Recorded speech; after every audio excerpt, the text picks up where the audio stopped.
big weekend for these guys. Of course, the first of 4 races, Road to the Championship, powered by Steinar this weekend, Minnesota-based company. They got a lot of folks out here. They've been a big supporter of Doug Winters and his family and team over the years, so it's great to have all the Steinar folks out here and great to have them as the powered by sponsor at this first Road to the Championship defining race. The first time that ProMod has had any sort of playoff format. And the structure is great. You have 20-point separation between 1 and 2, and then it's 5 points after that. So if you're a guy like Doug Winters that's seemingly down there in a, 14th, 13th position, if things break your way, you can leapfrog your way up. You're not out of it by any means. Yeah, I pointed out yesterday in round 1, Jason Scruggs, somebody who showed up to 1 race.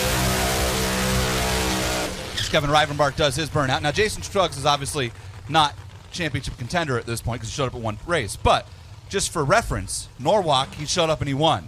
He got 179 points. Yes. There is less than 100 points. Yes, from top to separating bottom. 2nd to 14th right now. Yeah, so it is legitimately wide open for anybody who has the wherewithal to grab it. Kevin Rivenbark, the Scott Tidwell Motorsports Q80 Racing Pro Line 69 Camaro. Rivenbark, a very diversified career, indoor slammer drag racing, big tire, small tire stuff. He's won pretty much every level. Scott Tidwell's out there. Drag strip operator, trucking company guy. Former great comp eliminator racer as well, to his own credit. Kevin Rivenbark is in the thick of this championship hunt. I believe he comes in here in 7th in points. Did not make the run last night. He was not here.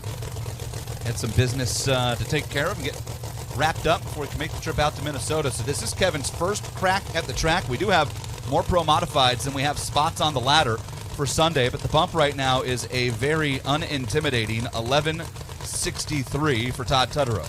I'd have to suspect the 577 number 1 spot could be at least threatened at this point, even though it is as warm as it is. Racetrack's still great. We saw those incredible runs out of the alcohol cars down in the teens, so there's plenty out there to work with.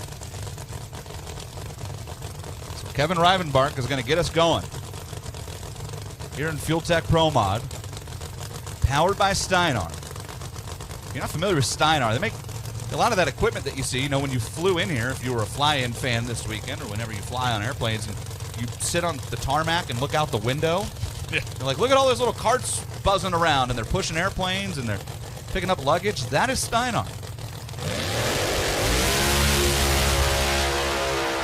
Well, he's going to make the field. Just how quickly and how deep will he be in it as he goes 586.5 at 240 miles an hour, 385 to the 8th at 194. So Rivenbark immediately lands at number 9, and I'm going to have to guess with a 3 qualifying session race, having not made the run last night, those guys didn't necessarily come up here with it set on total puree, right? It was set to go down the racetrack just like it did. Yeah, and only 240 miles per hour, kind of down a little bit there. He actually tied Jason Lee,